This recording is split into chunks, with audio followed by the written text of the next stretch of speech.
Mobil mewah bernopol DK1721BN ini dicegat petugas Satuan Polisi Lalu Lintas Polresta Denpasar saat melintas di depan Monumen Ground Zero di Jalan Raya Legian Kuta. Petugas pun langsung memeriksa kelengkapan surat-surat mobil tersebut, namun sang pengendara tidak bisa menunjukkannya. Meski sang pengendara sempat melayangkan protes, namun petugas tetap mengamankan mobil mewah seharga hampir 800 juta rupiah tersebut.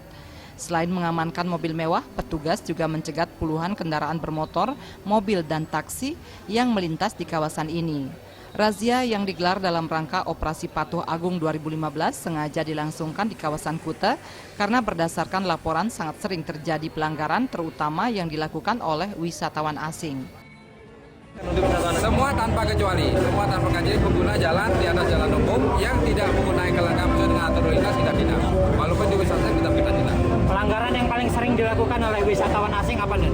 Tidak menggunakan helm. Itu paling banyak.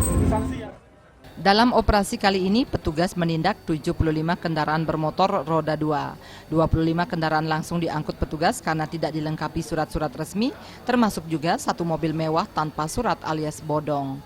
Kadek Swantara, Bali TV.